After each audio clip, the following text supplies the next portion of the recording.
Let me introduce our panelists that are here so far. Damon Williams, he's an activist. He's the co-director of Let Us Breathe Collective, and he's the co-chair of Black Youth Project 100 Chicago. Damon. And we have Daryl Holliday. He's the editorial director for City Bureau, and he's formerly of DNA Info. And which neighborhood did you cover? I was on the homicide beat for the first 2 years, and then I covered Logan Scramble Park for the last 2 years. Okay. So welcome, everyone.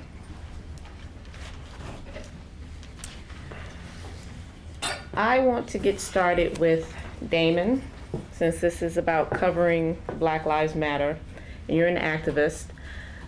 Describe the movement for us. Wow.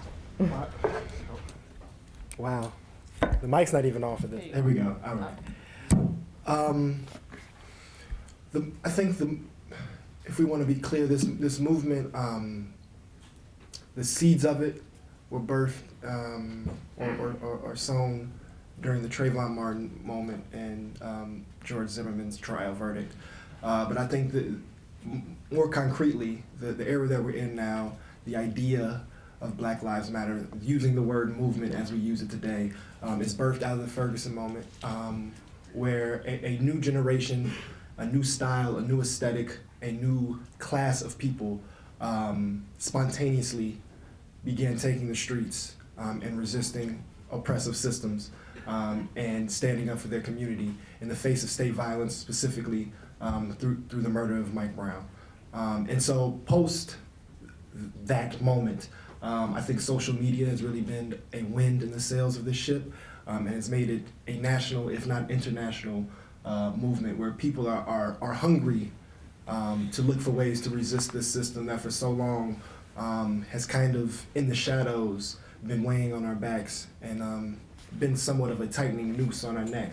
And so this moment and this movement is one that is of a younger generation, is of a hip-hop aesthetic, but is highly political and much more intersectional than I think previous iterations of Black liberation movements have been. Okay. And what are some of the misconceptions of the movement, do you think? A few things that I hear the most. There's overplaying of a generational divide, or old versus new, or the old guard versus new kids, and I think that is just natural with any social phenomenon, because I think every American generation has been highly critical of the generation that follows them, and every generation has rebelled against its predecessor, and so I think that is one of the major misconceptions, and I think there's also some limitations to what it's called or what it's named. I am obviously in full support of the idea and the notion Black Lives Matter, but for me, it one feels rhetorically regressive, considering people who were doing the work I was doing 50 years ago were saying a lot more than Black lives should matter. They were saying Black lives should have power. So the fact that we get into this ridiculous debate of Black Lives Matter versus All Lives Matter, I think that shows that there is a limitation to that idea, even though it's been so powerful and so galvanizing. The fact that we can be distracted or detracted so quickly by someone changing that word in a way that's so trivial and so ridiculous is something of a misconception. So for me, knowing that it is an actual organization that has chapters, that is only a few people, and the fact that basically through Twitter it has become the notion of what all of this work is falling under this umbrella, and it allows it to be put in a box or minimized in some ways, but I also think that it is powerful because it allows us to have these difficult conversations. And let me introduce Maudlin Hijrika. She's the urban affairs reporter and assistant editor at the Chicago Sun-Times. Welcome, Maudlin. Hello, sorry I was late on deadline. What can you say? I told them that. Okay. I told them that you will be running from your desk over here. So, and we just started. Asked Damon to describe the movement and what are the misconceptions of the movement. And let me pivot to Daryl and Maudlin. Have you found yourselves, as a result of covering the movement, having to explain to people that you've had discussions with what the movement is?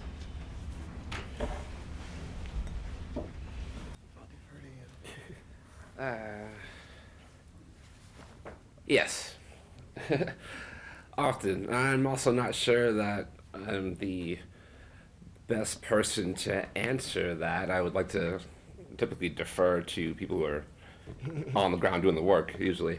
But City Bureau recently did a pair of two stories from the night that the Lacombe McDonald video was released, November 24th, and then a story 2 weeks later, really looking into the idea of black-only space.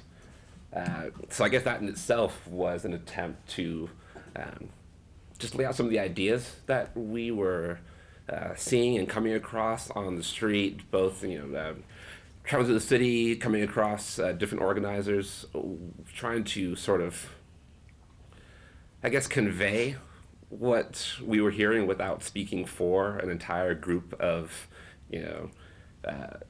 like-minded but disparate, and separately thinking people. But short answer, yes.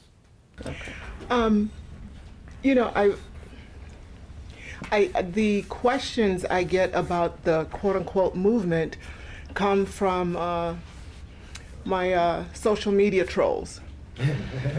So the people that we cover within the movement, understand, as Daryl just said, that these are like-minded but disparate groups that make up a movement that we're seeing. But those who perhaps are opposed to that movement, they ask questions such as, what is Black Lives Matter? What is this so-called movement? Then comes, hence the All Lives Matter, and then all different kind of groups, before hashtag matter. So those are the ones who really, its opponents who really question the movement and don't understand what it is, and really feel, as I think in some ways, that it's a excuse to counterattack. That's what I would say. Can I add something to my previous response in terms of misconceptions? I think the biggest misconception or marginalization of this movement is when it's considered or only limited as an anti-police movement, or this is about police killings, and that is all Black Lives Matter is. It starts and stops with police guns, and that is the end result of a lot of dominoes that fail before those bodies fall in the street. And so we are more fighting the system that the police are protecting and operating under, and what gives them the power to kill people with impunity, specifically black people. And that is the most egregious act of this oppression that we're talking about. But to limit it as only a police or anti-police movement, I believe is inaccurate or a misconception. Okay. Now let me ask Daryl and Maudlin, because personally I feel a responsibility to make sure that I try to cover demonstrations and cover, any layer of this movement. Have you been assigned to cover demonstrations, or did you volunteer?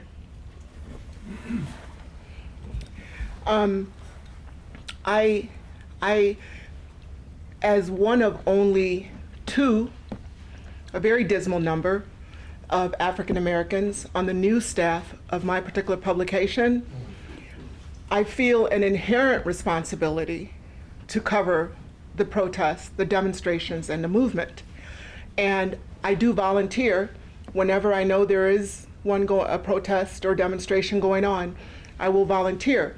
What I find is that my coverage has a voice that at times my editors have responded to by assigning those stories to another reporter when there is that option. And I'm simply speaking my news entity.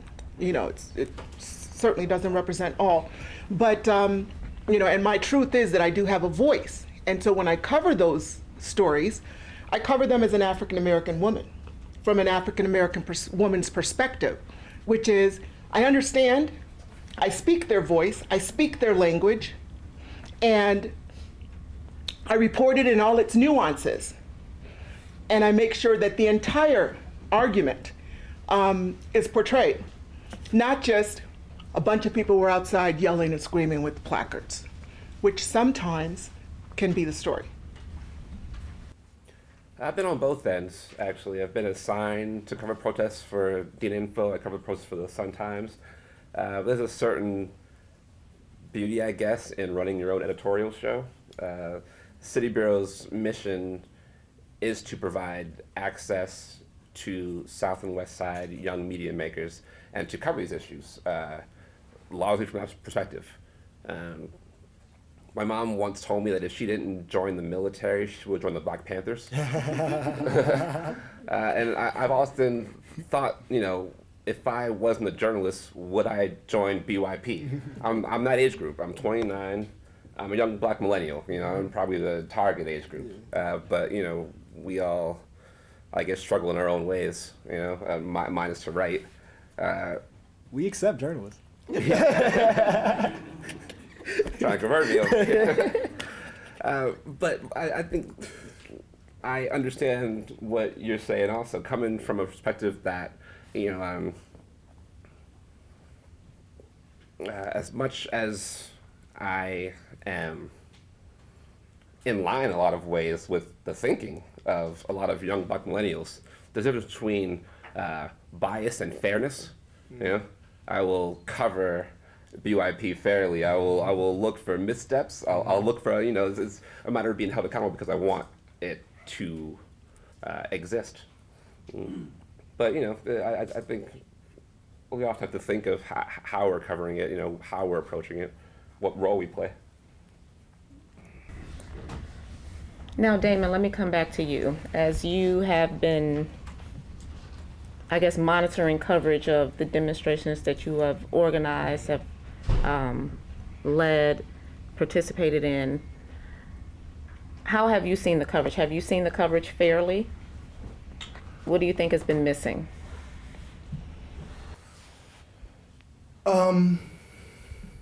It really does depend, obviously, on the publication of the institution that's doing the reporting.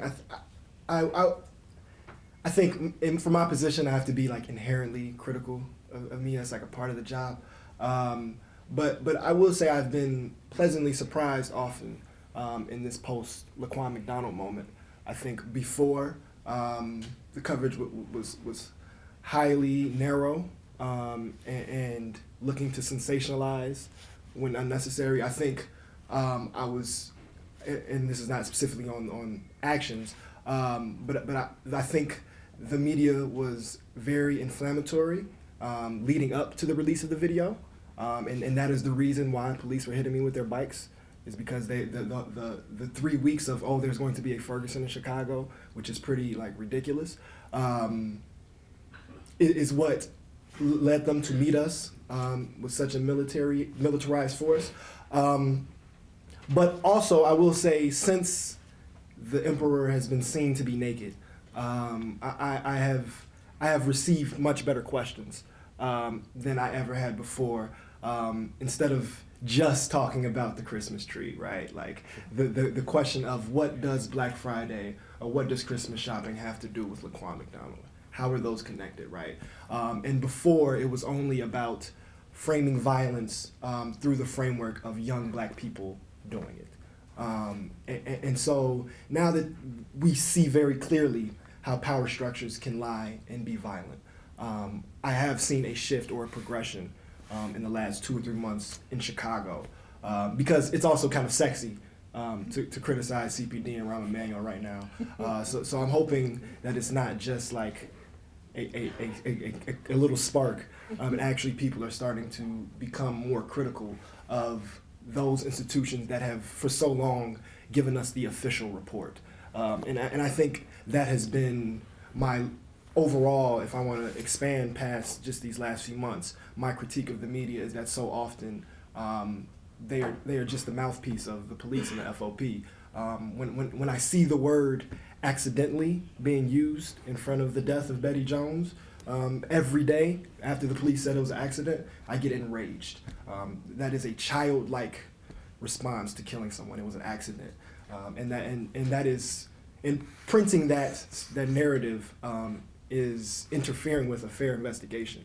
And so that is, I think, is a microcosm of where the media can be the most limited, because as soon as the police press report comes out, it's reported as the official story, and they are the target of these issues.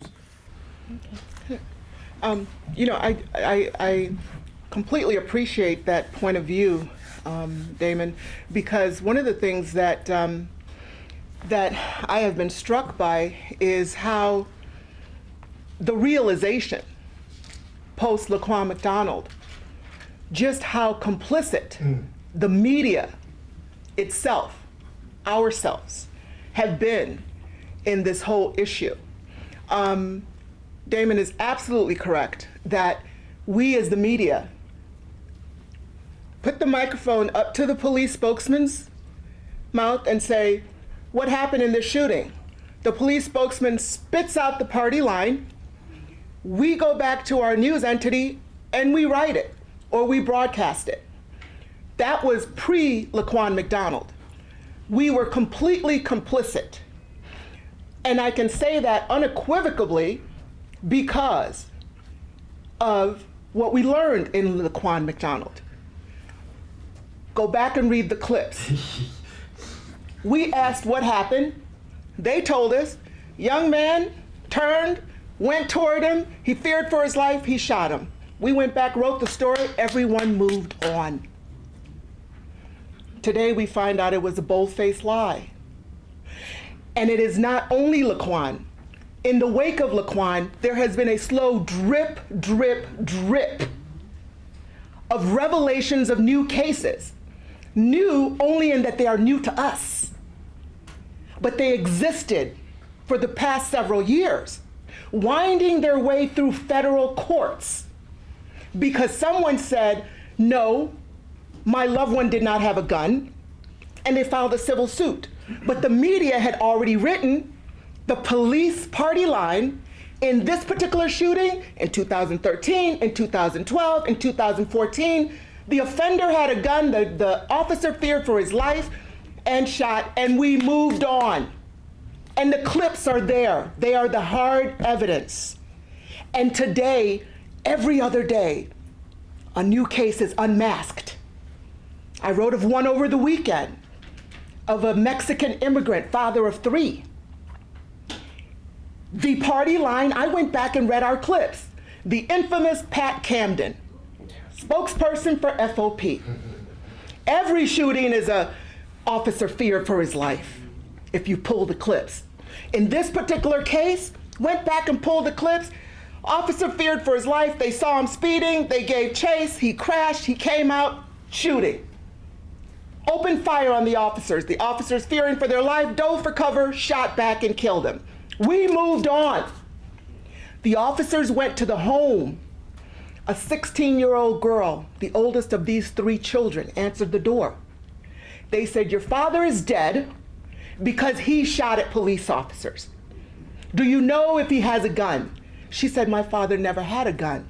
They said, well, he had a gun today, and they left. 9 months later, everyone had moved on, including us, who wrote the story exactly as Pat Camden told it. 9 months later, this little girl, she was only 16. She couldn't handle it. She knew her father didn't have a gun. She went to see a lawyer, a 16-year-old, and said, please help me. My father didn't have a gun. This isn't right. He believed her. He filed a suit. And within a few months, police admitted that they never found a gun, that they never went back to change the police report to reflect that there was never a gun found. So I agree with Damon. The media has been complicit. But I will say to you that post Laquan McDonald, all bets are off. All bets are off. The drip, drip, drip will continue until there is a flood because the media is no longer complicit. We're not playing those games anymore.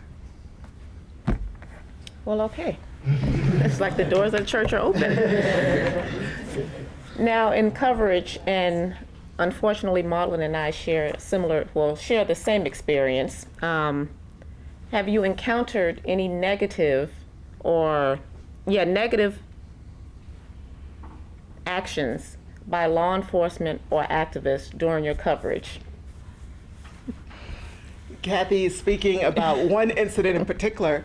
Was it the day after Black Yes. Friday? It was the day after Black Friday. I think it must have been day 4 of the protests, and on Michigan Avenue.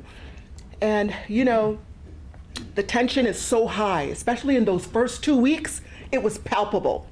When you were out there, you literally felt like anything could happen. And to that end, and we can touch upon this later, it has been amazing, miraculous, and wonderful that Chicago has shown itself to be a role model to the world on this issue. But at any rate, here it is the day after Black Friday. Tensions are high.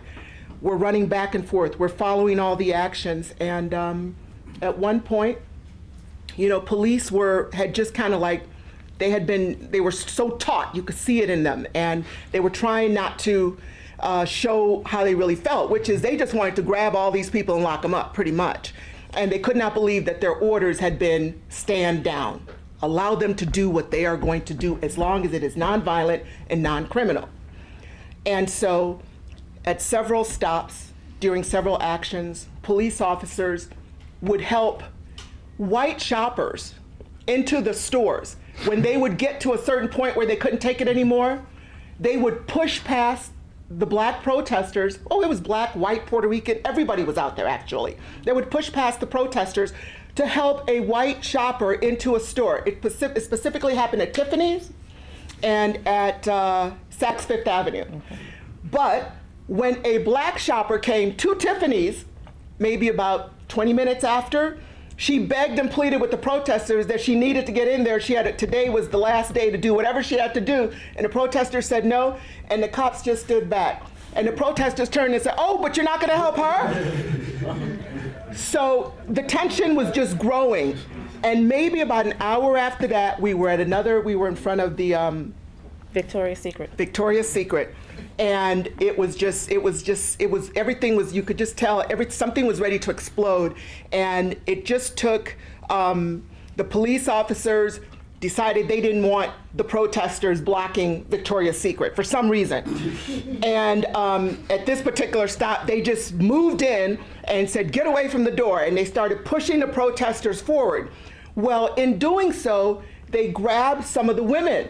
They pushed some of the women, and one woman in particular fell to the ground, and that was Amina Matthews from formerly Ceasefire. Formerly with Ceasefire, who, as many of you may know, is a recovering cancer patient, correct? And has an active open port, right. But still is on the streets every day in the movement. And so the officer pushed her, she fell to the ground. And one of the young men, one of the leaders of the protest, I cannot remember his name. Quavatis Green, I believe. That's it. That's it. Quavatis was like, he had said to them as they started grabbing the women and women were stumbling and falling, don't do our women like that. And the officers looked at him like, who are you? And they continued. But when they pushed Amina and Amina fell to the ground, Quavatis lost it. And he went to the officer who pushed her and like grabbed him and said, why'd you do that to her? Why did you do that to her? Well, about 1,000 officers swooped in. They grabbed him. All the protesters swooped in as well, trying to protect him. And the officers just started grabbing people. And they grabbed me and they tossed me like I was a sack of rice. And then they grabbed Lolly Bowen of the Tribune and tossed her like a sack of rice. They grabbed Kathy, pushed Kathy. Kathy went stumbling back. And we all were like, we're media. You can't do that. Signs on us and everything. We had our, and the officer turned to me and told me, get out of my face. So if that was the way he treated me and the way he thought of me, I knew what he thought of the protesters. And I knew what he was ready to do with the protesters, except he was not allowed to. And that one moment gave them an opportunity to do what they really wanted to do. What about you? Well, What was the question? You haven't got What any. type of negativity have you encountered covering the movement Particularly at protests. or anything? Yeah. I mean, 'cause like I said, I covered homicides and shootings for 2 years. You see a whole lot of stuff in the middle of the night that, you know. But those aren't protests. I don't know if you want to get into all of that. I mean, at protests, I feel like almost all bets are off. Really, like this story is one of many. I'm Exactly. sure. Yeah, one of many. I'm sure you've seen more. Well, let's move into black space. Mm-hmm. Damon, Yes. explain what black space is for those who may not know. Well, we need to understand the importance of space as an idea. And so many of these murders are the long result of being isolated, being excluded, or having your spaces closed down, destroyed, or are inaccessible to working class people, to working class black people. So Mike Brown was on the street.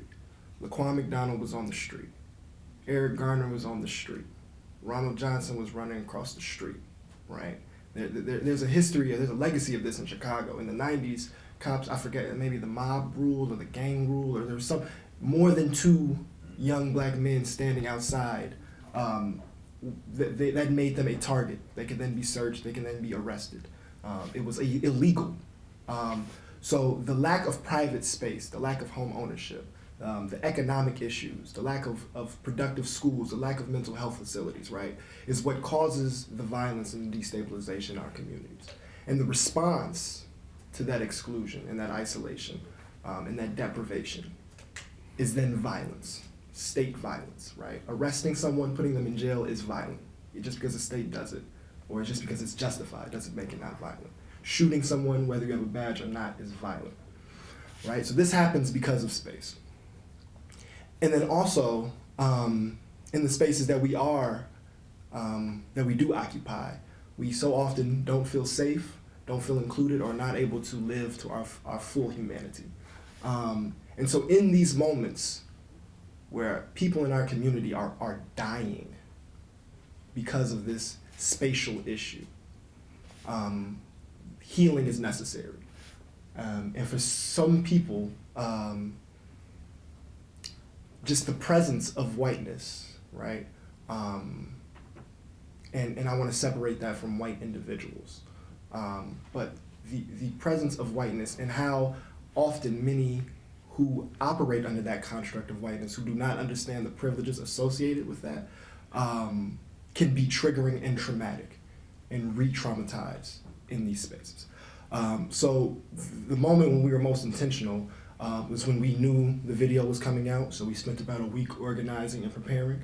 And what we wanted to do was hold space for black people to heal and for black people to be angry. So that Tuesday, we were fortunate enough to get a space that we asked to be a black-only healing space, where we got together and we planned and we grieved and we mourned and we were angry and we were able to heal and protect each other. And then we took the energy from that space and took to the streets and led what was the first night of protest. And I understand, like, the elementary school child in me understands, like, oh, y'all think y'all gonna have a girls club, like, I wanna come over there too, right? Like, being excluded doesn't feel good, especially when it never happens to you, right? No bank, no security officer, nobody's ever told you can't be here before. So in these moments where we are dying because of our blackness, right? We then have to on a collective structural level, we then have to collectively come together and organize and heal around our blackness. And that is necessary in some of these moments. And then I am also a part of a political organization, Black Youth Project 100, that is working explicitly on black liberation and the issues politically, economically, socially affecting black people. And the most effective, or kind of the only effective way to really honestly get at the heart of those issues at an intellectual level, is the ability to insulate. And so that is the politic out of which we operate. So yeah, black space is important, and it's cool. And then, you know, the jokes can fly a little bit freer. You know, the references are a little, you know, the cultural connection, you know, the language we use, it allows you to take off the mask that we so often have to wear in the spaces that we occupy in order to survive. And we are able to kind of, I don't want to get too sociological, but yeah, black space is dope.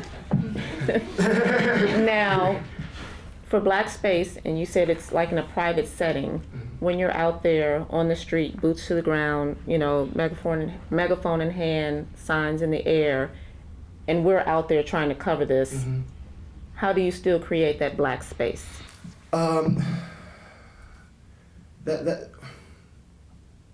That's nearly impossible, right? Because especially when you're occupying public space, right? You can't. Some people don't get that message, though. Yeah, you can't really set parameters. So,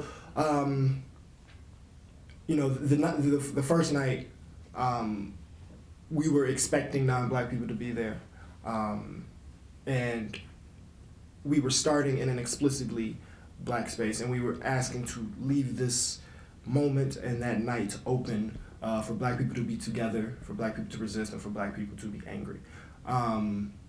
And so for some people, that meant they really didn't want to see people who were not black in that moment. For others, that was not the case.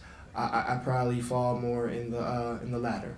But what does become a problem, specifically in the organizing community, and this is, you know, a microcosm of our greater society, is that it's just crazy how out of nowhere, especially those who operate under whiteness, come and stand in front, or you know, take up a lot of space, or operate in a way that may erase the actual work, and the pain and the trauma, and the collectivity that has made those moments possible, right? Because what separates Chicago from a Ferguson is that Ferguson was a spontaneous reaction of the people, and the reason why Chicago happened the way it did is because post-Ferguson, there's been a community that has been active on a day-to-day basis for a year, and they do a lot of work. There are people right now somewhere strategizing, right? So if you're doing this work every day and you're not getting paid for it, and someone shows up and tries to stand in front of you after you organized it, it then becomes problematic. So it's not that allies or, you know, white people or not people who are not black who are not white also, because we don't live in a dichotomous society. It's not that they're not welcome. It's not that coalition is not a part of this work. But until there's kind of a extension of consciousness, when you recreate the norms, even when it's in organizing or in resistance, there's always going to be a power dynamic that is anti-black. And so it's hard to correct that internally while you're also like trying not to get arrested, trying not to die. Like that because I don't want to be dramatic, but that is what's at stake. So yeah, I think I adequately. I think that's all I got.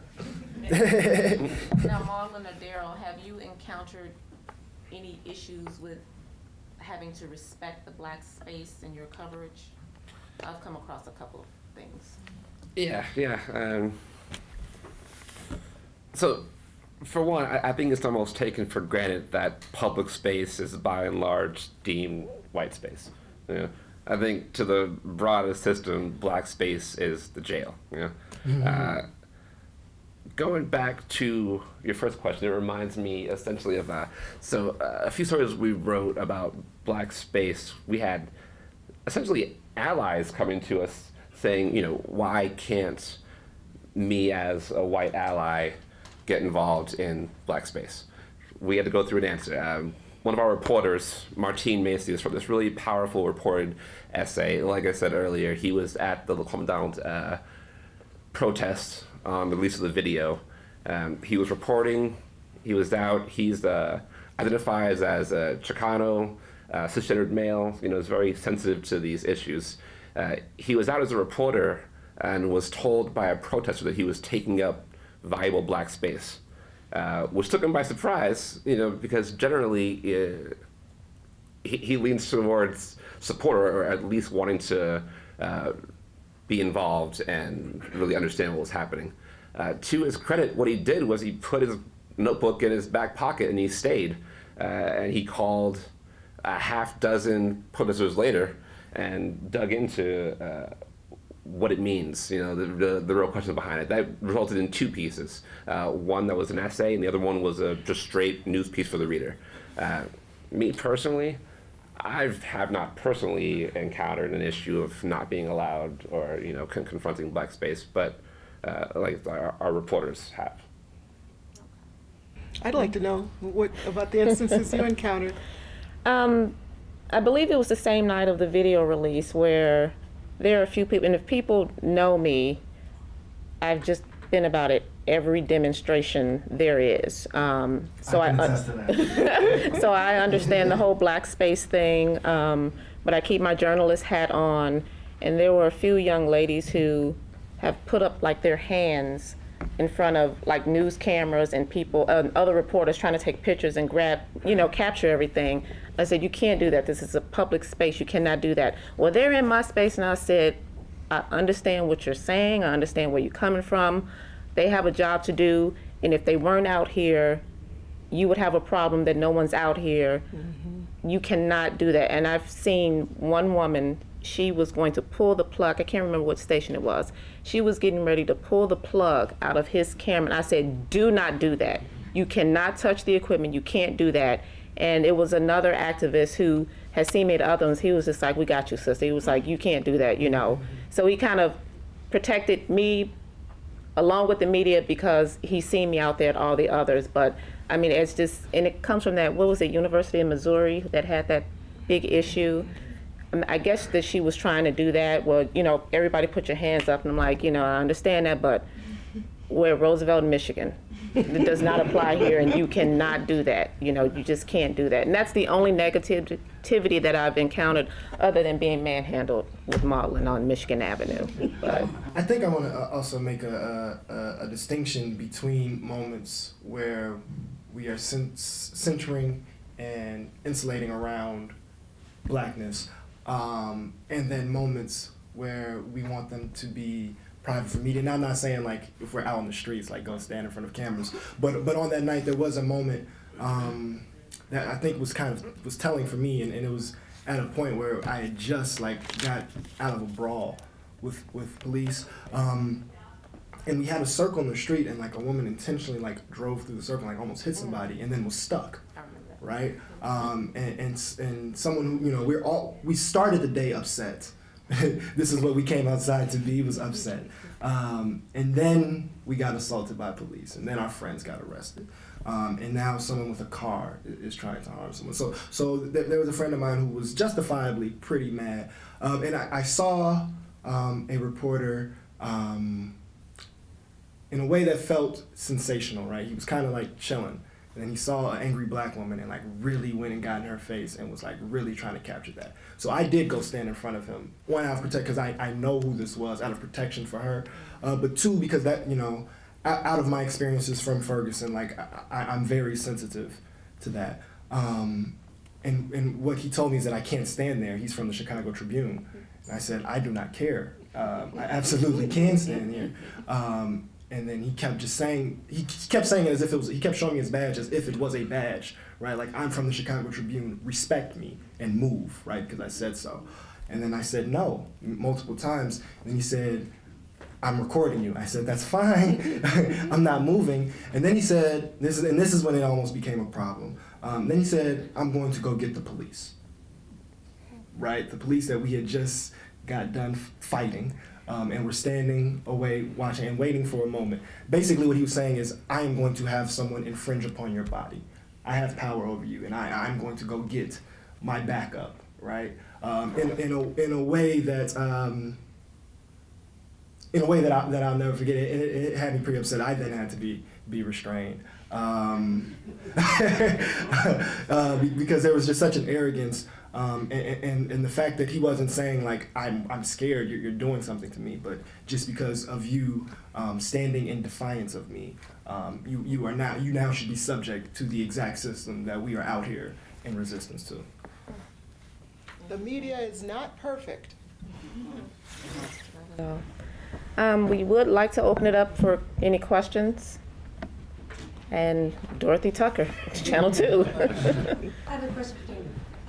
You said that the Black Lives Matter is not an anti-police organization. You don't like that phrasing. So I'm curious, how would you like the media to describe? So I do want to be very clear. I am anti-police and policing. I know. And I am a police abolitionist. But I would say a liberation movement.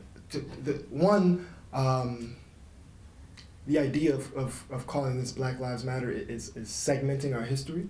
And this is, even though it has not been popular in recent generations, right? This is a direct continuation of a liberation struggle that has existed since non-indigenous people touched these shores. And so I would call it a Black liberation movement. And Lynn Norman. Okay. Hi. When you were speaking earlier, and you speak so eloquently, Thank you. it reminds me of the leaders from the civil rights movement. But I was not on the streets protesting, as my colleagues were, but I've been following it very closely, and I'm very confused about something that I hear and I understand that happened on the street Black Friday. Was there really some conflict between the older generation of protesters and the younger generation? And I'm asking in this way because I have a friend, I guess, who would be considered of the older generation, who had a college-age son with her. And she was confused about what was happening, and she said it seems that as the protests moved down Michigan Avenue, the older generation, some of them were stopping to talk to the media, to hold little mini press conferences. And the younger protester wanted to keep moving. And her son was saying, why are we stopping? We should be moving along. So it was that conflict between them and understanding conflict between the generations. And I'm just trying to get a better feel for what was going on. Yeah, and so a lot happened on Black Friday. Yeah. And I actually was planning for an event, so I wasn't out there, but I'm well aware of what took place. And so like I opened up with, I think we overplay the generational divide in a way that discounts the political divide that exists in between these people that we consider the old guard, and the divide in class consciousness. So like if we want to use him as the symbol or the figurehead for what we're calling this old guard or this old generation, right? People are not critical of Jesse Jackson because he's old. People are critical of Jesse Jackson because he's Jesse Jackson, and how he operates, right? So he and those like him were out there because for a year, but specifically for 2 or 3 nights, young people were out there sacrificing their bodies, and it became a national story. So we have been in this movement fighting this issue vocally, and I'm sure you all know it's not hard to find, but until it then became the national story that it was by Black Friday, they came out for the cameras, right? So if you come to something you did not start, and then you come get in front because you talk to people who have cameras, and then you stop what people are doing to talk to cameras, right? When young people do that, we are critical of that too, and young people do that as well, right? So it is not because you are old or because we disrespect our elders. It's because politically, that is in contrast with what we are here for and what we're here to do. We understand the media is a tool and we have respect for that, but when you are here to center yourself in a way that is probably as a result of a profit motive, right? That is something that we have to be critical of, because then not only is it a distraction, but it's actually a deterrence, especially when people have power, because there were a lot of black aldermen that have and still are standing behind this mayor that it's pretty blatantly obvious who he is and what he does and what he stands for, right? And so those are the type of people and the type of politics that operate in the way that you're speaking. So it's not about, oh, we don't want to listen to our moms and dads. It's we don't want to listen to Jesse Jackson. Can I chime in on that?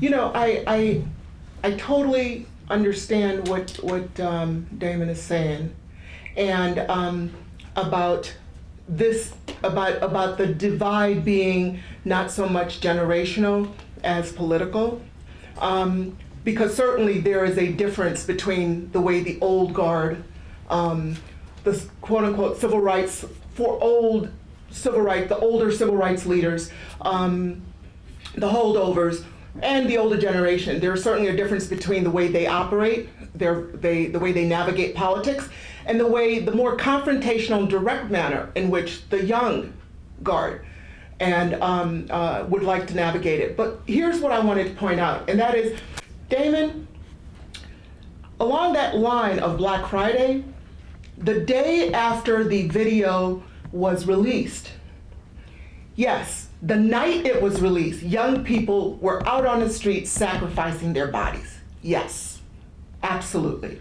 They did it day one, they did it day two, they did it day three, they did it on Black Friday. What you miss is that the day after the video was released, the old guard, using the tools that they know, navigating the politics the way they know, sent out a press release saying, come to Operation Push. We're holding a press conference. We're holding up. We put out a call for everyone in the old guard to show up, no matter what your politics. And we're going to have a sit down with the Black community, the old guard Black community, and we're going to arrive at some kind of strategy. And they did that.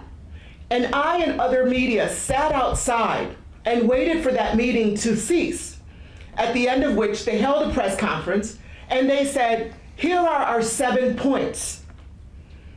You can look them up, but one of them was, and on Black Friday, we are asking for everyone to meet us at Wacker in Michigan at 11 a.m.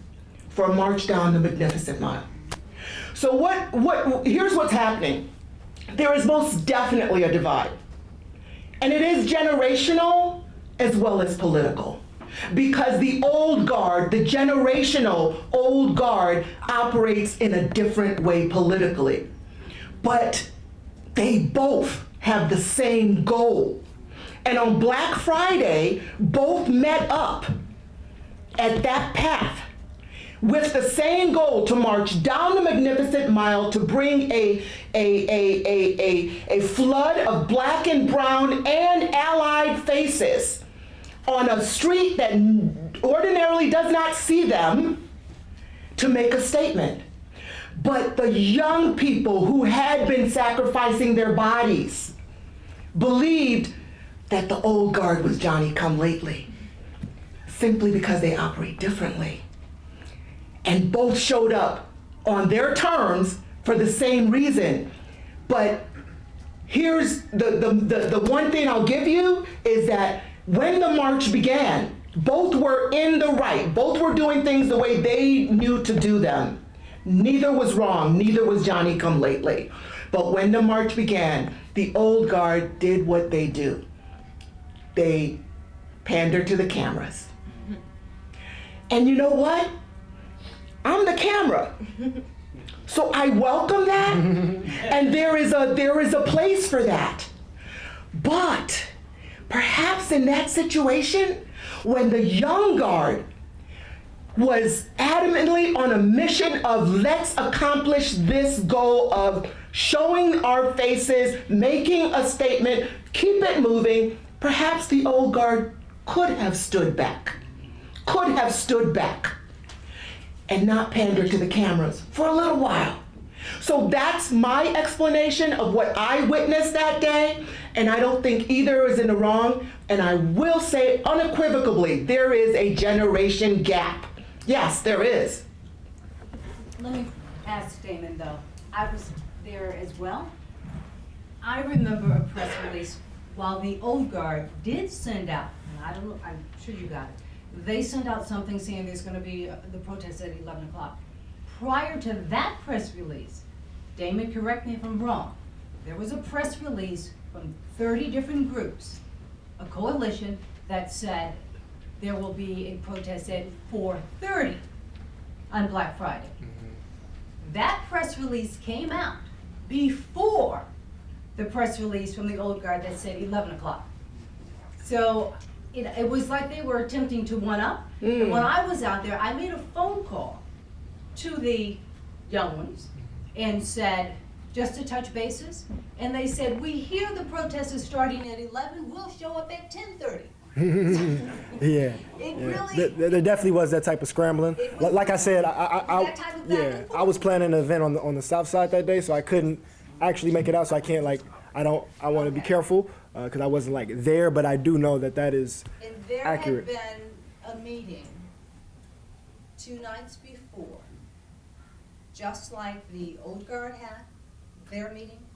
There was a meeting of 30 different groups under the Black Lives Matter umbrella, mostly young, some national, who planned a Black Friday protest. My question to you, Dan, given the divide, is there any communications between the two? Or will we continue to kind of see this divide? Absolutely, there's communication. I mean, to the meeting that I don't remember who referenced it. That they had at Push. I was invited. I could have been there. I wasn't not welcome. There's communication. I've brought Ferguson protesters to Push last year, and around this time last year, and I wasn't too happy with how they were treated. So there's communication. There is definitely, right? I could sit down with Jesse, but I just want to be clear, right? When Jesse was in his 20s, I'm sorry, I'm sure I'm about to be all everywhere for talking about Jesse, but I'm just trying to individualize. Not off the record. Yeah, I'm just trying to individualize or personify. He represents a lot, but he was in opposition to Fred Hampton, right? And I would. When he was in his 20s and 30s in the 60s, right? And so if we were the same age, right, I would be in opposition to Jesse Jackson, right? If I was alive then or if he was just coming up now.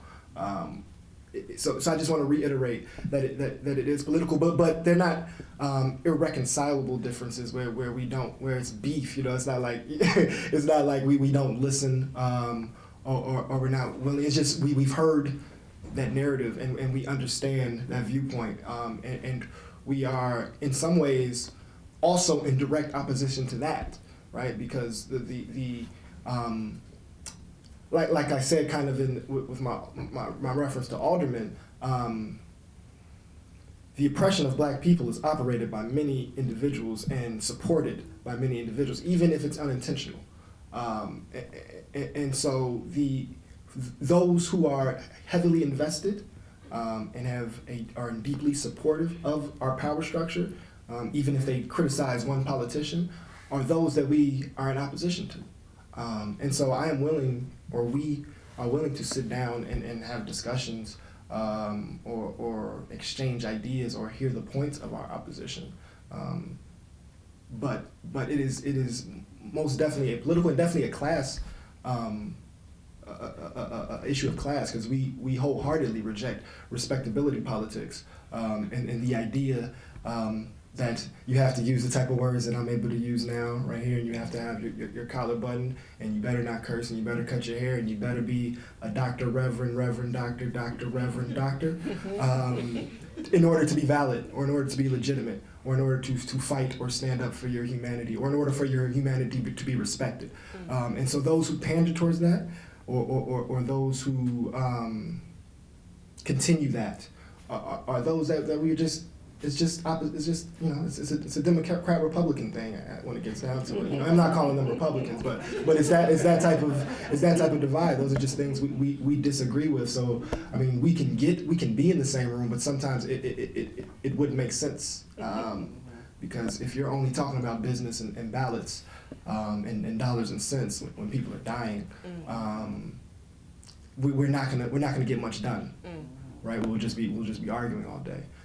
So I think we want to be more efficient, because there's so much that we have to do, and there's only so little time, that we have to be more focused and concentrate in building our power base, because this is very new, and we got a long, far way to go, and there's a lot of people who still have not been touched or reached, that we feel will be in alliance with us, as we grow and as we become more powerful. So that is more our focus. We you know, we don't have to kiss up to those who you know, get talked about in Black History Month in order to be valid. Before I go out there, let me ask Maudlin this. At that meeting with the seasoned guard, was Minister Farrakhan there? No. Okay. I asked that because I remember him bringing this up months ago, and especially at the anniversary of the Million Man March in D.C. in October, about boycotting Black Friday and going on Michigan Avenue. So I was hoping that he would have been at that meeting when the seasoned guard strategized to say, okay, this is one of the things we're going to do, because I've been hearing Minister Farrakhan say this way before that came up. So My understanding is that he was invited, and certainly Nation of Islam. Sorry? I was told that he was at the one with the Oh. Younger people. I do know. I don't know about that specific day. I do know there's been some communication affair. Yeah. I mean, I can speak to that. One first thing, you hate to pat yourself too much on the back, but the whole like fighting over who thought of boycotting Black Friday this year is ridiculous, because I believe Kathy was there. Last year, the Black Lives Matter movement was in protest and boycotting Black Friday. And my organization that I started out of the Ferguson Rebellion, the Let Us Breathe Collective, in coalition with BYP, organized a march on the Mag Mile, and marched all the way to Wicker Park and then all the way to the Walmart on the west side, asking people to not spend dollars and starting on the it's not a new idea. And yes, Farrakhan since like February or March had been organizing around Black Friday. And I also will say that I don't want to like defend or impart, you know, it's sticky when you get into the Farrakhan realm, because he's very weighted. But from my personal experience, having been invited into Push and then having been invited into Farrakhan's home with the same people from Ferguson, I saw a much deeper respect in Farrakhan's home. yes. And that might have been just a performance, but.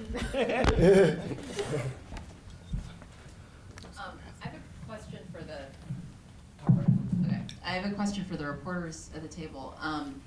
With your awareness of the importance of Black space, I'm wondering, just practically speaking, when it comes to the job of being the reporter on scene, verifying facts, getting all the information that you're going to need to write your stories, have you adjusted your method of doing your reporting so that you are sensitive to the importance of Black space, and if so, how?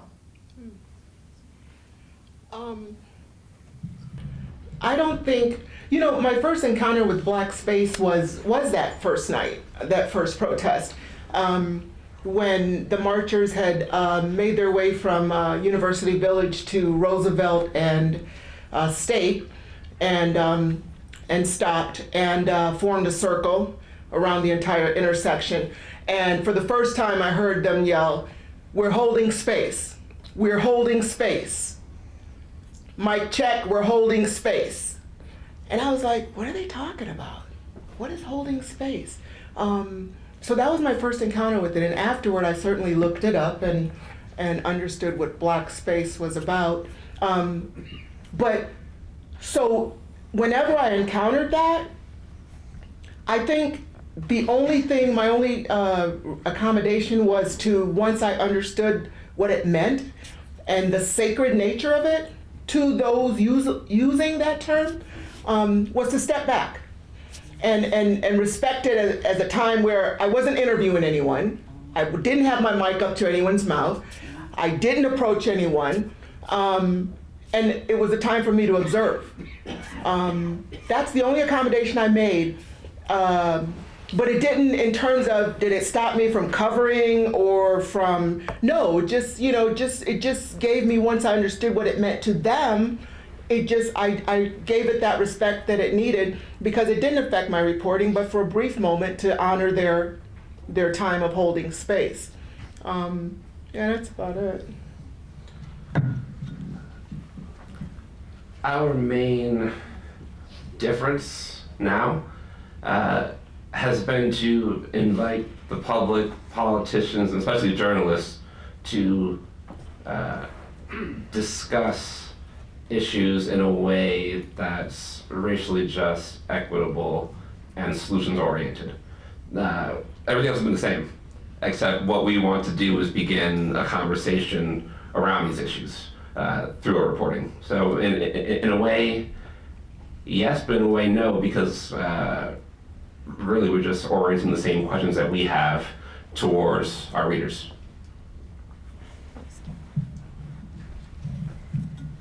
I don't adjust, or I haven't adjusted to anything. I understood Black space when I first heard it, and I think while I keep my journalist hat on, I still keep in mind that I'm just like them.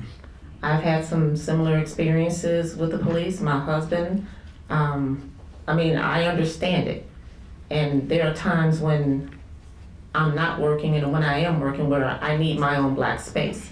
So I completely understand, completely respect it, and it doesn't get in the way of my reporting, because I just fully understand the whole thing. So in a lot of ways, Black space. And when you hear the mic check, Black space, and I've been at the protest where they say, we need all the Black people in front. Please, respect that. Black people in front. And I'm looking around like, I don't say it. I'm like, y'all better do what they say. You better respect that, because if I see it in the front, I'm looking at you hard like.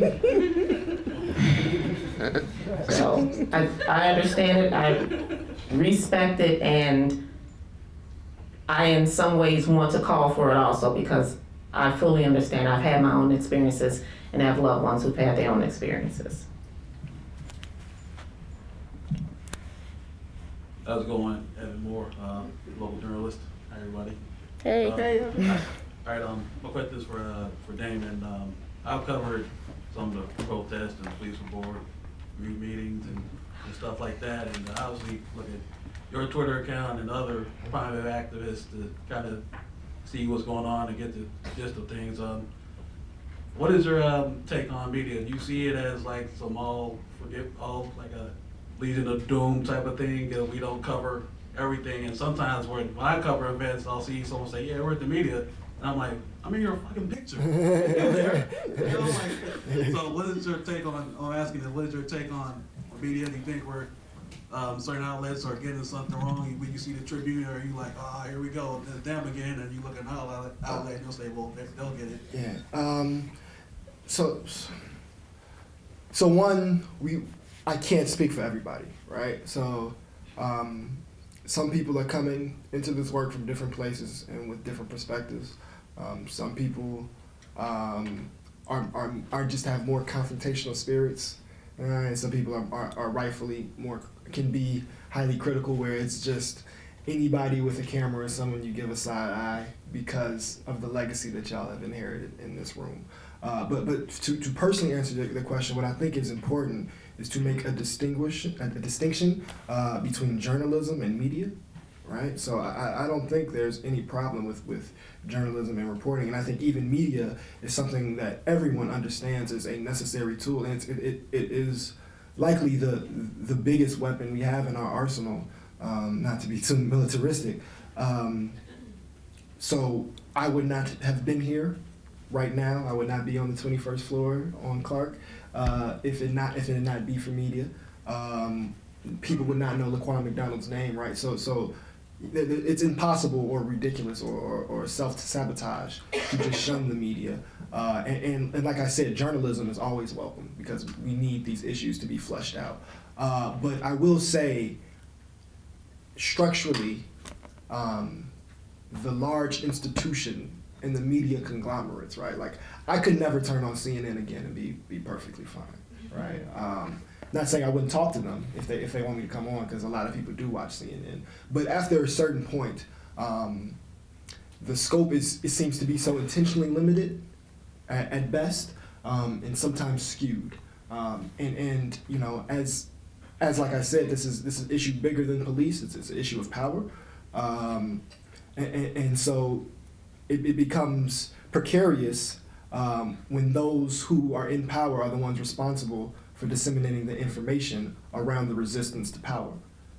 And so the conglomerates are often, they have, actually the media has allowed this world to be possible, right? The biases and the information that people have that creates a Dante Servin or creates a Jason Van Dyke is because of the images and the information that they've received. And so we hold media responsible, and we have to protect ourselves because, you know, it only takes 2 seconds to make me look like the scary black man that so many people want me to be. And so with the word media, I always like to, in this social media age, we hold y'all accountable more because now people can get firsthand information. So with that, I'm seeing now a race to kind of catch up in a way that I don't know if I can appreciate because it's kind of late, but I can respect that there has been a shift or an improvement. So for me, I always like to look at the linguistic the linguistic basis of the word media, right? It's the plural of the word medium, right? So the media is serving as a middleman between the root of the information and the people. And so that is a very big position, middlemaning this info. And so when it is done incorrectly or when it is done in a way to serve their institution instead of be honest and true, you have to be critical of that history, of that legacy, you know. I don't mean to evoke him too much, but Fred Hampton died because of how the media portrayed him. It was okay for Illinois State Police to go and bombard in his house because they were public enemy number one. And how did that get to the public, right? And so this is the legacy we're working with. This is the city that we're still in. And so not only from a political standpoint, but from a standpoint of self-preservation, there is a necessity for us to be critical of those who have control of our image and have control of how we are portrayed.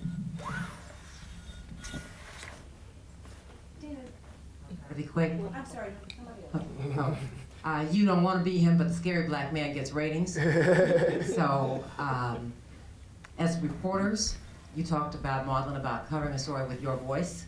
You talked about how you can identify with the experiences, your family members. So obviously, black reporters have covered white lives for a long time. Can white reporters cover black lives as well? Or are we have to judge on a reporter by reporter basis? Mm-hmm. That's a good question, provocative. And of course the answer is quite simply, any reporter can cover any population. If a reporter is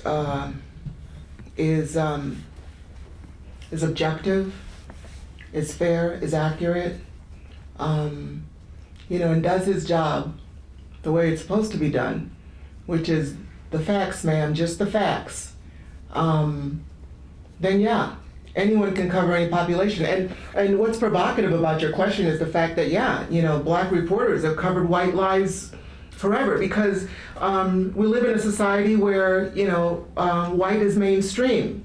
And That's changing as the United States goes through a population shift where it will be majority people of color in a few decades that will be upon us before we know it.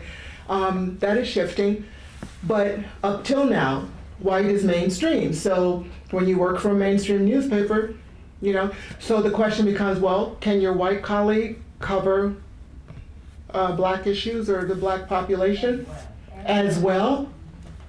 Certainly they can cover it, but I'm going to be biased in answering that question for me and say that I think I can cover my black community better than my white colleague. Is that biased? Yeah, because I'm speaking for me. I'm not speaking for Kathy, not speaking for Daryl. I'm speaking for me because of my affinity, my sympathy, my understanding of my community. I think I bring something to bear that perhaps my white colleague doesn't. If I wrote a story and my white colleague wrote a story, they could be equal. But I would venture to say they'll both be just as good, but when you read mine, you'll get a little bit something more. You'll get a little bit something more. And what you'll get is the insider perspective. Doesn't mean the other story isn't just as good. We'll both have the facts, ma'am, just the facts. But mine will go just a little beyond the facts. And that's not a bad thing. It's not a bad thing at all. Everything that Marlon just said, however, I will say it's on a case-by-case basis for me. I spent 10 years in the black press for a reason. It's to give my community a voice to the voiceless. And to be honest, sometimes the black community may feel more comfortable talking to one of their own versus, you know, someone that isn't black, that still covers the community, but they may feel more comfortable because they know that I get it. I may have lived it. You know, I can bring something different. So it's a case-by-case basis for me. Did Damon answer that question? You've been covered. You've been covered by blacks, whites, Hispanics, everything. And from your viewpoint, do you see a difference? And if so, what? I'm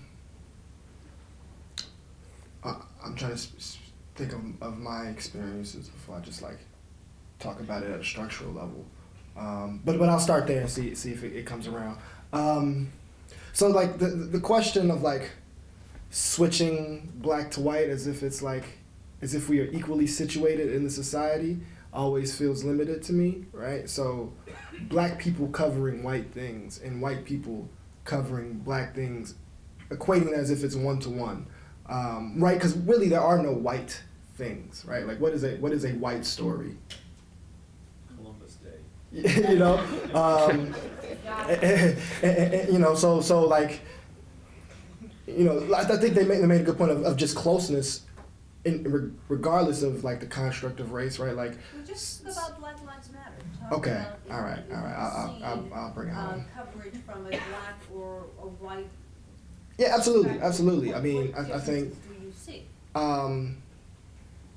a familiarity. I think there's a sincerity, right? When you're a reporter and you have children who are black, right, and maybe not too far in age from me, you know, the way Ms. Robinson, the way Ms. Cheney interact with me is somewhat like an aunt would, or you know, a mother type figure would, instead of being treated as a subject or a requirement for your job, right? And so I think that is what I see. I think at just a human level, there is a deeper concern. You know, you know, every like reporter has to like play devil's advocate to some extent, and you can tell who's really the devil, right? Like who's like, and I know that's like kind of weighted, and I don't want to like, I'm not calling white people devils, though. Don't do that. But you can tell who's actually using that neutral voice in a way that is actually oppositional, or in a way that is at least not in agreement or not sympathetic. Maybe just wholeheartedly neutral, right? And if you're neutral in a time when people are dying, you're a part of the problem.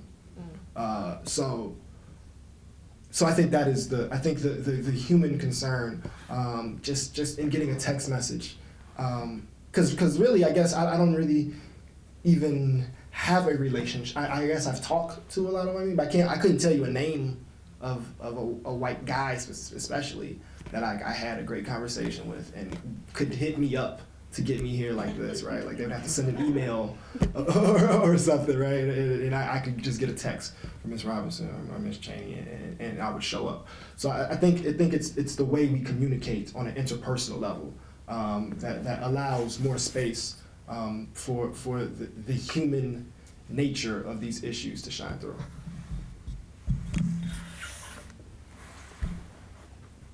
Over there? Hey, my name's Mike Callis with Chicago Indie Media, and I'm usually down there trying to cover it because I normally notice that the mainstream media, when they're out there, they really look for the sensationalized stories, the drama, the conflict. For instance, you mentioned that when there's some drama going on, all of a sudden you see the lights pop on and they get really excited. And the counter to that is sometimes you'll have someone who's saying something really impassioned, but just dropping some truth. And all of a sudden the lights go off. Yeah. Oh, this isn't newsworthy. They're just breaking down the entire systemic problem and offering some community-based solution, answer that should be going out there. But you see the lights are turning off and they go away like there's nothing even happening. And I guess I get frustrated because, even at like the police hearing, I was there the last time, and you see there's all the major news networks that were out there, NBC, ABC, WGN, CBS, Fox. But not one station actually aired the whole thing live and let the people just view what was happening in their own words. They would show the pictures in the background, and then they would talk in front of it, and they would give you the boiler points. There might be some FCC problems if you just played us live. Being the medium of information, we have all these channels that are open. This is the public's way to find out what's happening in the world, but it seems like it's dominated by this corporate press that glorifies a sensationalism. And I could almost see it being a systemic problem just the way the media works. You have like 20 seconds to come up with a story because you got these commercials, you got to do the weather, you got to do the sports. So you only have this little bit of time to really break down these sound bites, so you usually choose the ones that are most sensationalized, the most conflict. And I guess that was my question for the media would be, do you see that being the problem in there? Is it just the way the media operates and trying to come up with this story and this limited perspective, or why do you think they choose to focus on the sensationalism, and do you see that being a problem? And also to Damon, as an organizer, do you see that sometimes the general message could be missing from the whole event? Like, for instance, I never really hear people talking about this Civilian Police Accountability Board. And that seems to be one of the number one things that people are asking for. Why isn't that just the common thing that's heard like in the media as being, that's what people are asking for, that's the solution. And even the mayor doesn't really discuss it all. He's talking about, hey, we want to have new accountability, we want to listen to the people, but the number one thing that the people are saying, it's not even mentioned or debated or discussed if it's good or bad, it's just totally ignored. So I guess those are my questions, is like, do you see the sensationalism in the media being kind of a part of the way that corporate media works, and how do you feel about the message of the movement and its ability to get out there to the public so that people could accurately, get an accurate impression of what's going on and what the message is of the organizers? So, City Bureau has a story about CPAC and the Defender today. It's getting covered. I think there are two problems. One is that all journalists are trained to find the drama. And I think journalism 101, you find the tension, find the drama, find where the action is, weave it in, you have to kind of break yourself out of that. But for two, people have to support the media that is doing a good job. Like that's how good media exists and lives and hires new reporters that can cover the South and West sides more adequately. That's how you reach a broader audience. That's how you pay for the papers to get delivered. I think we talk about the media, which is almost a misnomer, like the old guard or the young guard. There is no the media publication. You have to find the media that you want, and you have to support it with your dollars, and that's how we get better media that isn't beholden to the clicks and the drama and the stand up in front of the police board meeting because they can only show 3 minutes of it, as opposed to just showing the whole thing. Quick answer, support the media that is doing the job that you want to see, right? And that is absolutely, that is absolutely the answer. And new entities and new media, quote unquote, and a lot of this, a lot of the new web-based media sites, they need to be supported. Entities like Daryl's, they need to be supported because they can break the mold that we in mainstream media are limited to. And I'll just say briefly that the short answer to your question as to is why the limitations, why do they exist, or is the reason why you don't get the full story or the big story based on limitations? The short answer is yes. Yes. I can't speak for broadcast. I'll tell you for newsprint, that the newspaper industry is in the toilet. It's in the toilet. The internet is killing the newspaper industry. And so every newspaper is struggling. And when you're working against that dynamic, the newspaper is shrinking. Our newspaper certainly has shrunk. And so the news whole is much smaller. So if I go to a police board meeting where the public is asking for that, I only have this much space to tell that story. So yeah, it is absolutely based on the limitations. Now, what do you do with that limitation becomes more incumbent upon a good reporter to do the best they can with that limitation. And so, you can go to a police board meeting and hear that and focus in on what people are saying rather than, the drama that's happening at the head of the table. And it may not be as sexy, but if your mission is to portray the story the way you think, it should be told, then you work with that. So yeah, it depends on the reporter, but yes, it's absolutely constricted by the limitations. But a good reporter can do a lot with small space. And certainly, one of our broadcast friends could tell you about the broadcast. I mean, they're under even greater limitations. You're talking about a half-hour news program? They are not gonna air your 3-hour board meeting, you know what I mean? So yeah, it is absolutely based on the limitations. And then you asked Damon a question. Yeah, I see it, and I think your question is very specific to the local network TV channels, the CBS's, ABC's, NBC's of the world, 2 5s and 7s. And yeah, I mean, sensational. I mean, yeah, y'all all know though, that there is a demand for sensational product, and there's just this love. Specifically around violence. That's really where I know I'm going to be like a journalist nightmare because I don't know the numbers at all on the point I'm about to make. But the general trend is in my lifetime, basically, over the last 20 years or so, murders in this country, in the city, has gone down by half or something, right? But the coverage of murder has gone up 4, 8 times, something like that, right? And so I think that in itself, right, this notion that fear sells, violence sells, snow sells. It kills me when the national news spends 20 minutes talking about a blizzard that's happening in 2 cities. And so that is obviously a problem, and obviously an inherent conflict in how the major outlets work. But another thing. And then also the Christmas tree thing, that was just, it was humorous to me because they were really trying to make that a big deal, as it really trying to get at white America's heart, which is what we were doing. It was intentional. But the way that there was this fake 2-day outrage, oh God, no, they touched the Christmas tree, and that's all they showed from that night, because that night was crazy. If that was the Wednesday after the second day.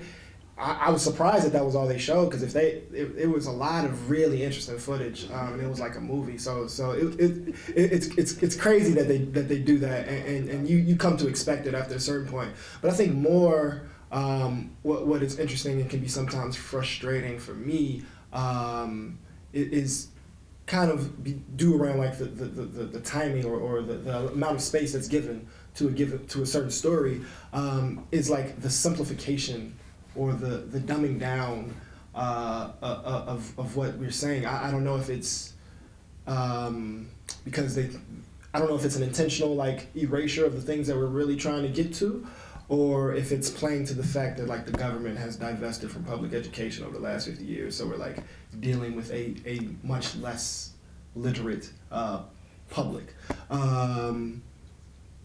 But you know, there'll be some times where like I'm really kicking some dope shit, man, like and it'll be simplified to like one sentence that is very basic, like they shouldn't kill us, in a way that's frustrating. Like I'm trying to get into police abolition, or you know, the fact that CPD is 40% of the city budget, and that is like that's not all of the expenditures that's going to policing.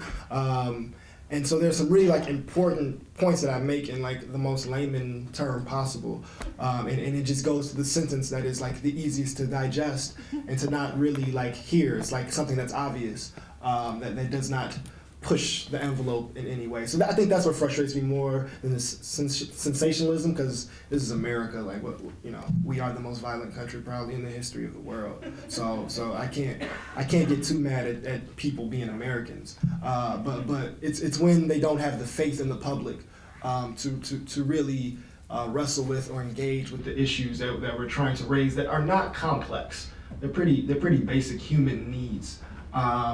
That's probably more frustrating than focusing on the rah-rah. He's coming around with the mic, so he sees. Sure. I'm a lawyer here in Chicago that handles a lot of the cases I handle. They involve misconduct.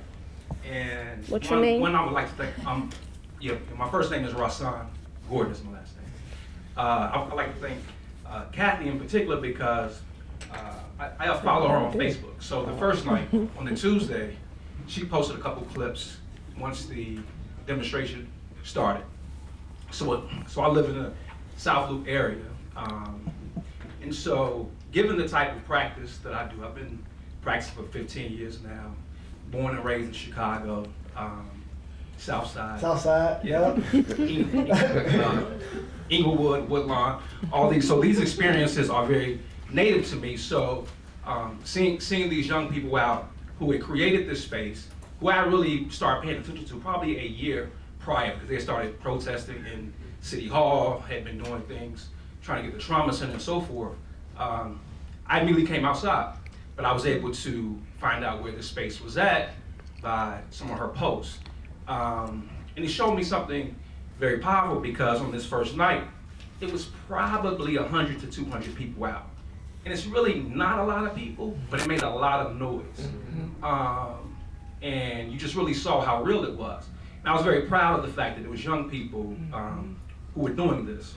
And so I think it's very powerful in terms of what some members, I understand that most of the people in here are members of the media, that you all have a awesome power. Even with this particular story, the gentleman, the white journalist, independent journalist, Brandon Smith, who was one of the individuals who fought very hard to have the video to be produced, it's very important.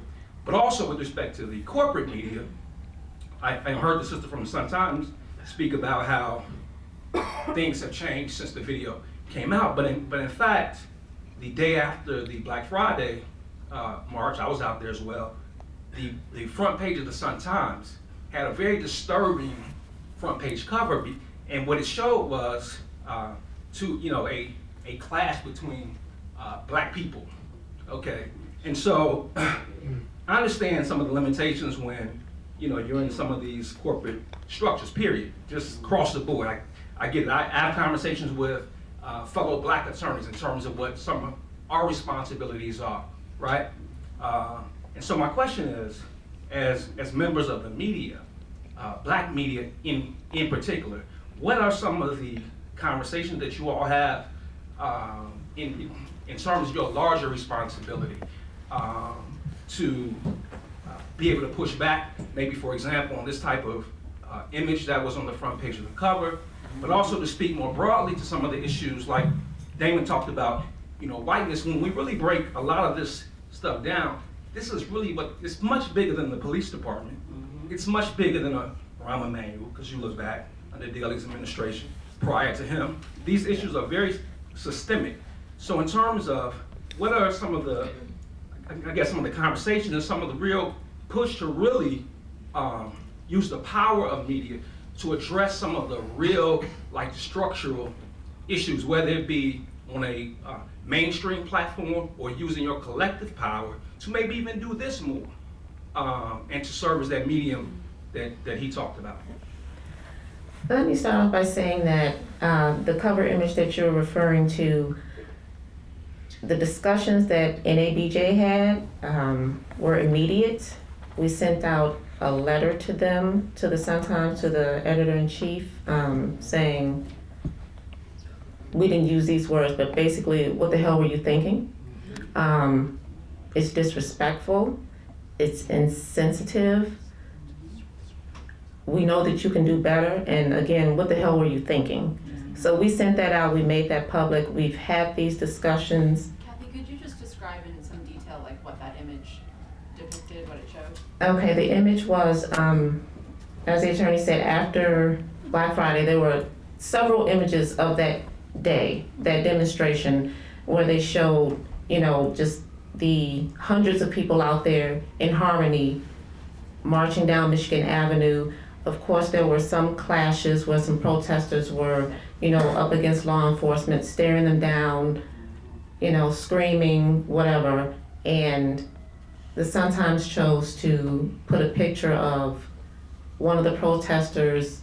I believe there were two protesters maybe just going at it with each other. No, there was actually, when they were blocking entrance to the stores, there was a black guy who appeared to be trying to get into the stores. And so they said, no, you're not gonna get in. There was a clash, it was pushing them back. And so it just showed the image of, basically two black men into it from the store. And this was, this is very much an isolated incident as opposed to what the overall tenor of the day was. In the headline, I believe, was it Mag Mile Rage or something like that. Something crazy. Yeah, and we didn't like that because it took away from what that day was, what the message was, and it just reduced it to just that.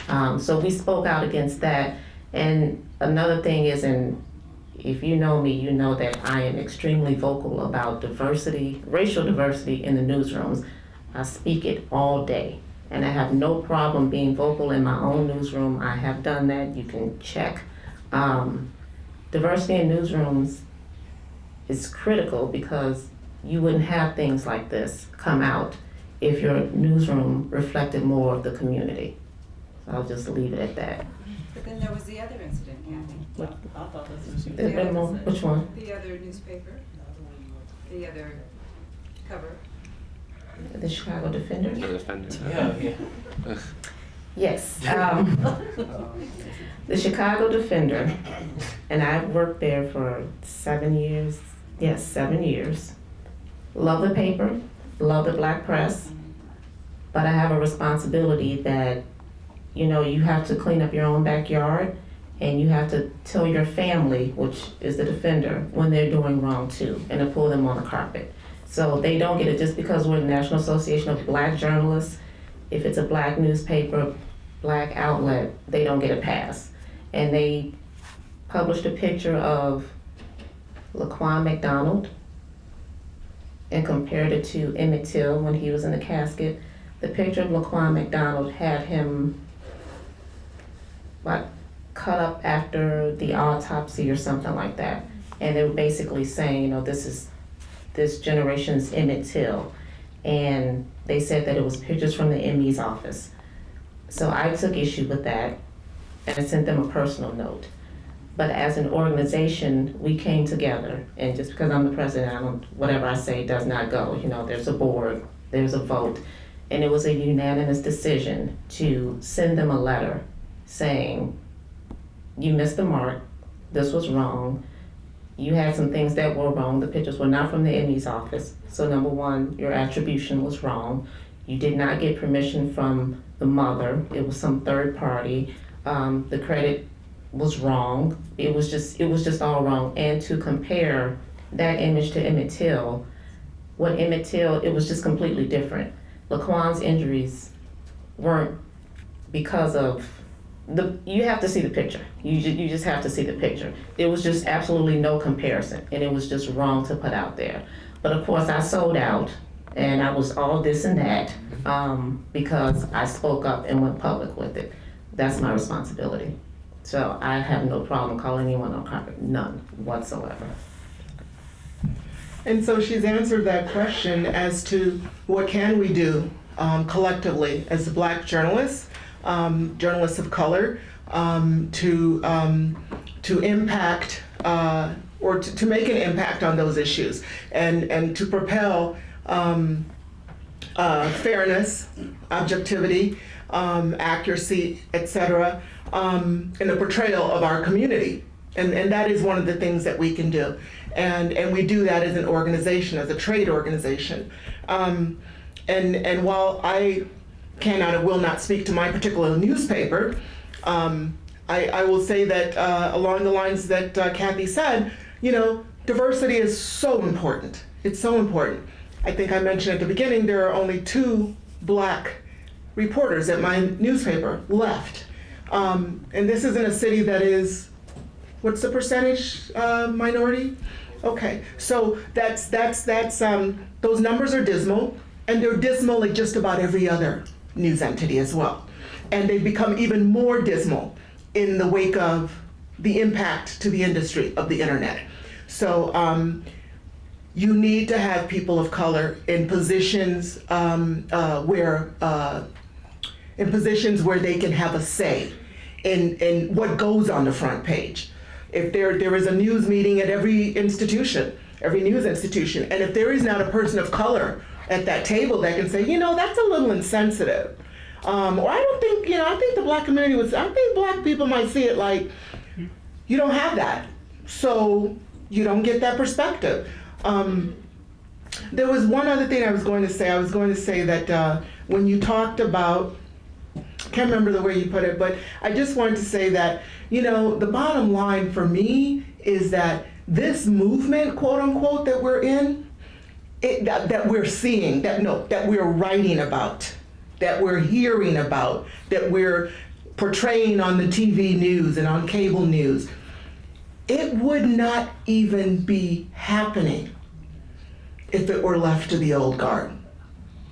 It would not even be possible that we are standing at this moment were it not for Damon and young people like him.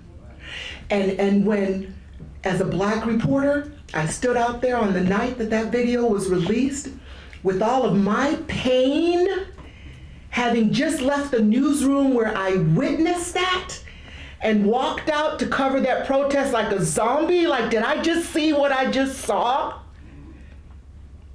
Because I have a 22-year-old son.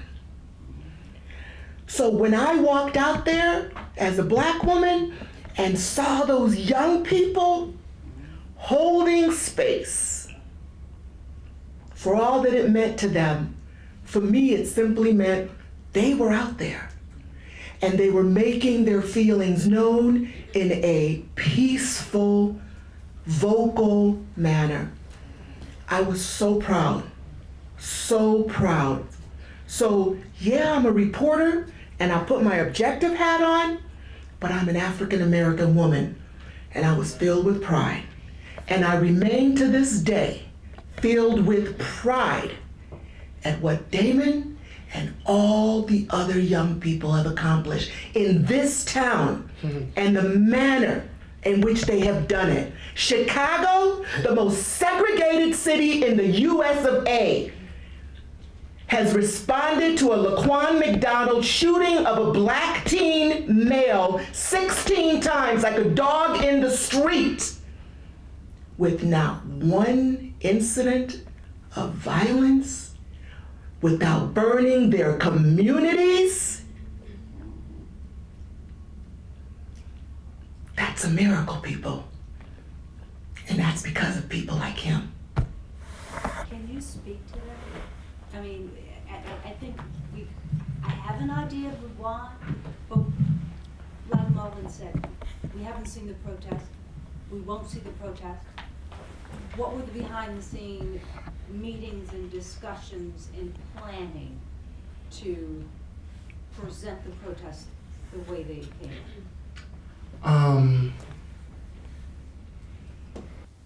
So first, I just want to be very careful because I have a problem with the like violent, non-violent dichotomy, especially when the violence we're talking about is glass.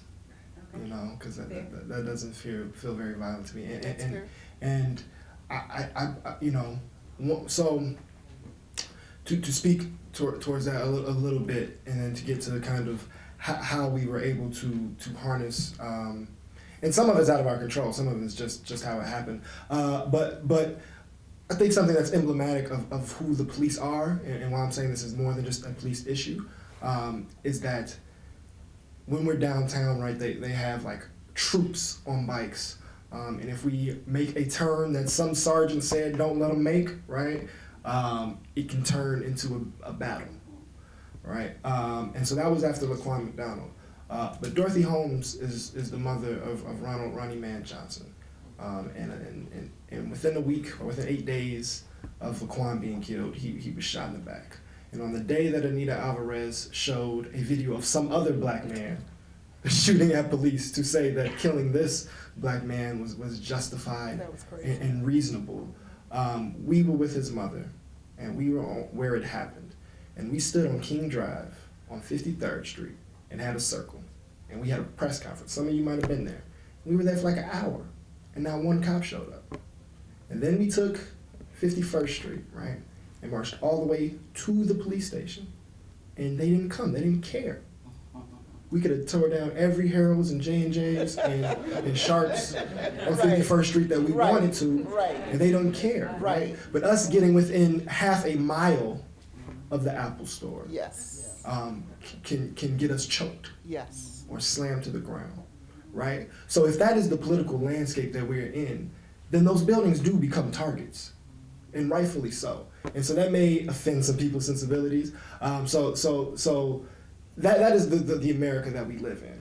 But how it happened that it wasn't so is because there was leadership, and I'm even hesitant to use that word, right?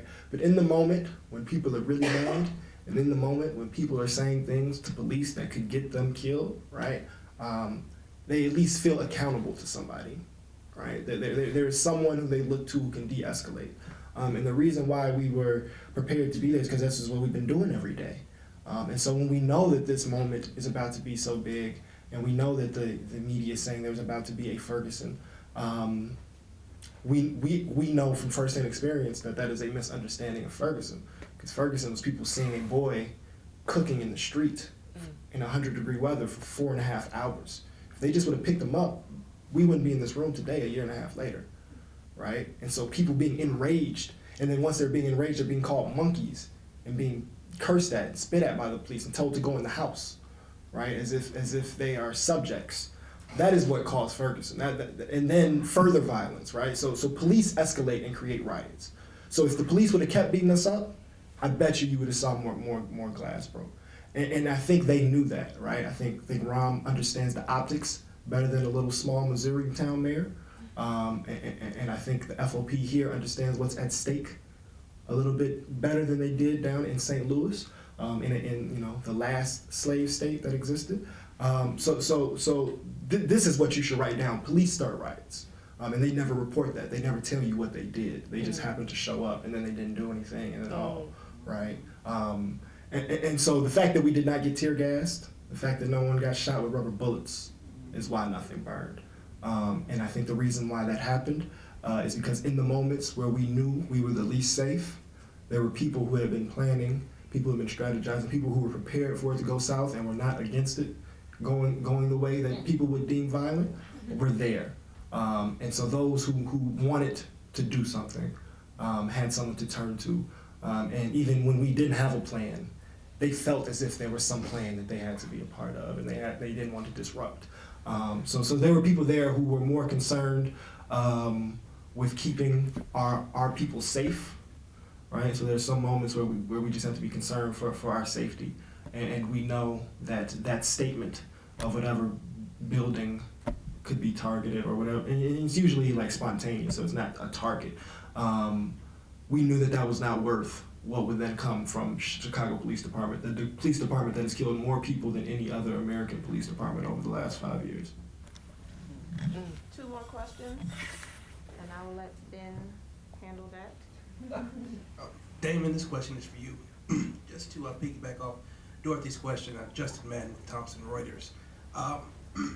In our newsroom, I want to make it clear, and I just had this perception that the police department around Emmanuel attempted to control the narrative on how the video was released, what it was deemed to release. Mm-hmm. Did that impact the way you and the organization that you work with go about demonstrating? Can you be more specific about what you mean in terms of controlling how it was released? Because he was trying to stop it from being released. Right, he was trying to stop it being released, but I guess it was, what I kept hearing was protesters or citizens of Chicago would do this if they don't release the video, burn shit, then they're going to release it to calm everything down. So they kind of did it flipped. They flipped it. They kind of.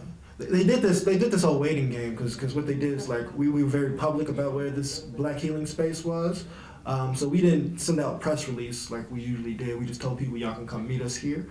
And so then they had this whole squad watching us the whole day, and every helicopter and every truck was around us for like 5 hours as we were waiting for this video to come out.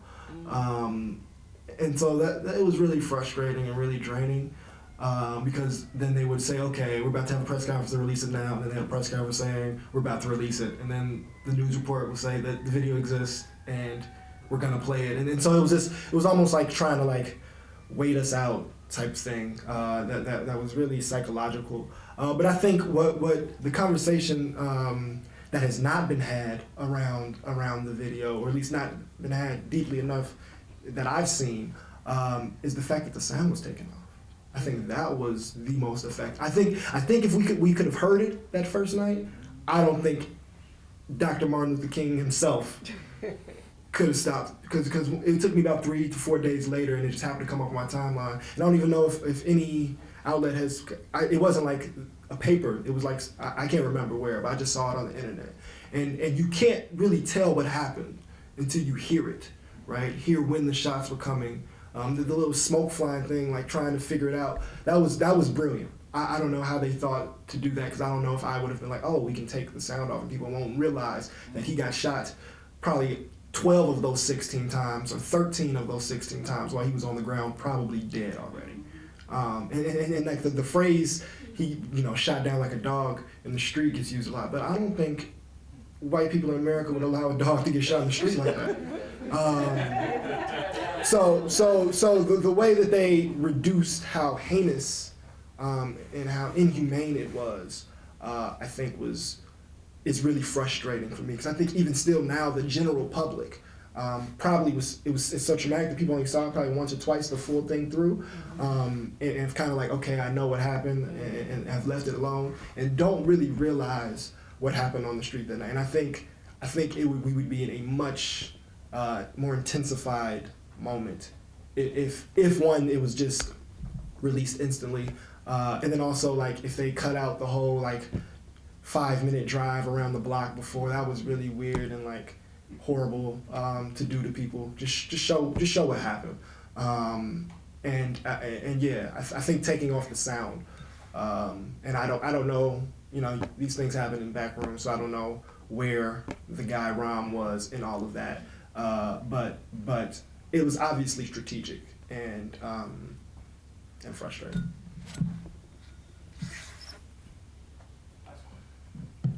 Last question. Is this thing on? Okay. Hi, this question is for the reporters in the room.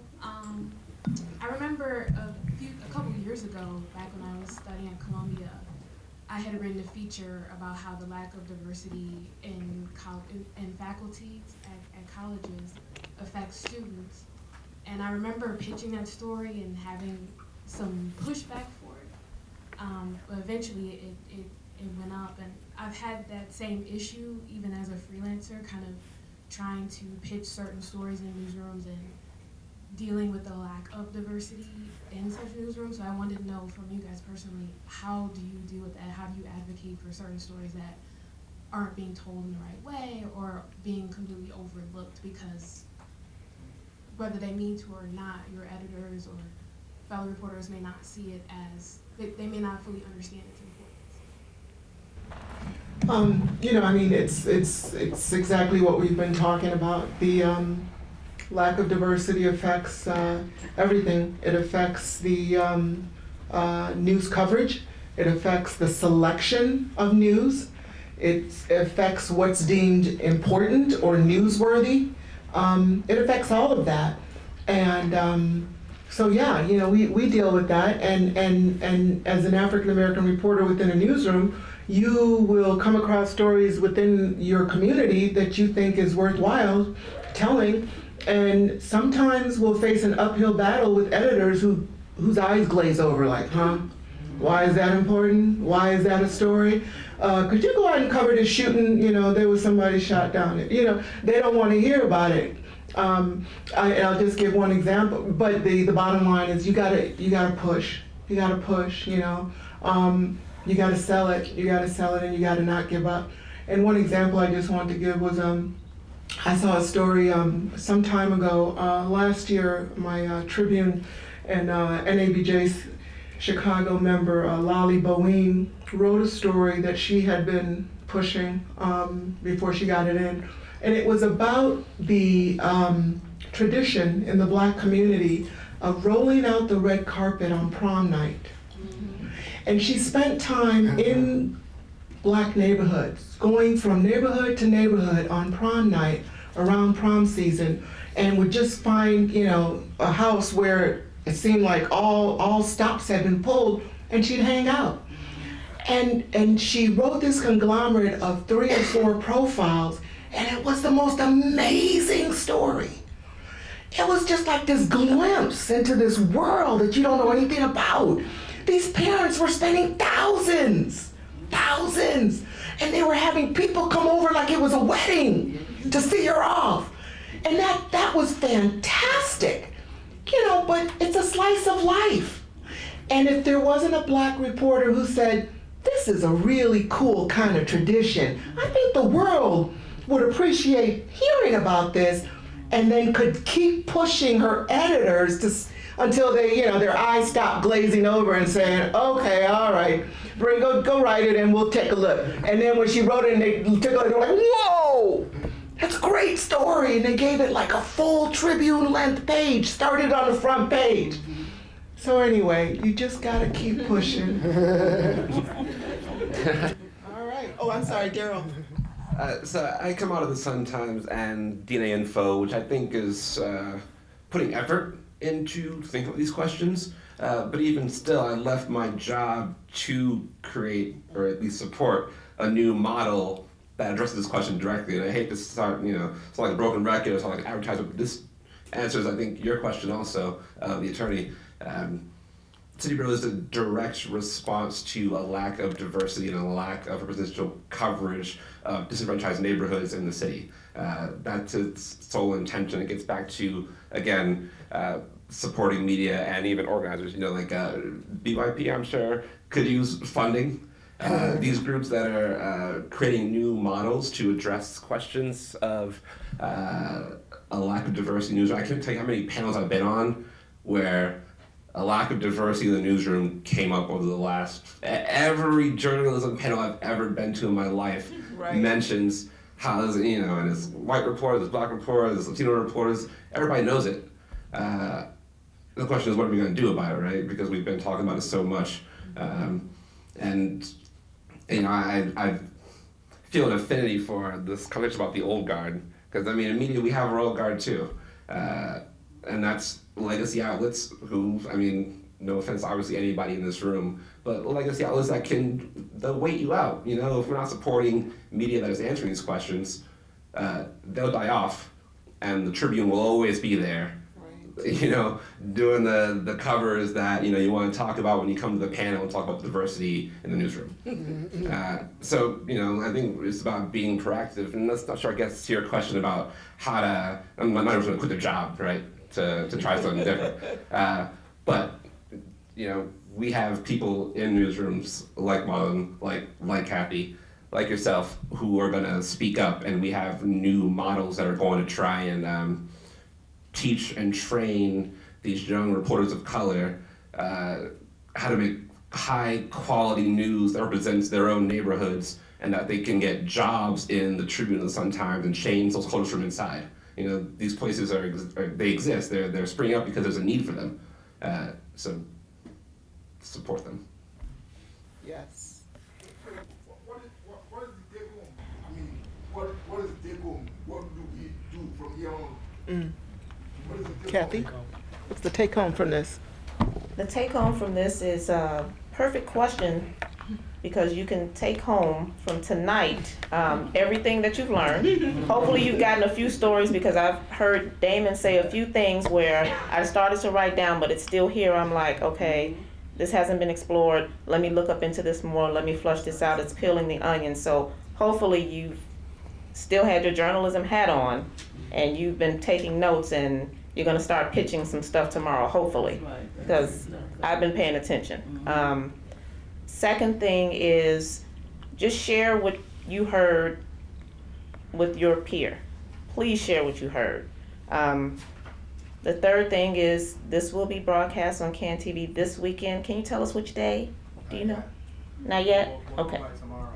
Okay. The times and all the links. Okay, so they'll let us know that. Rewatch it, please share it, so people can see it. Let them know, and continue to drive forward this conversation, because it's not going anywhere. I mean, I can think of a few things that's coming up where I know I'll see Damon out there in the streets. I just know it. But we do appreciate you coming.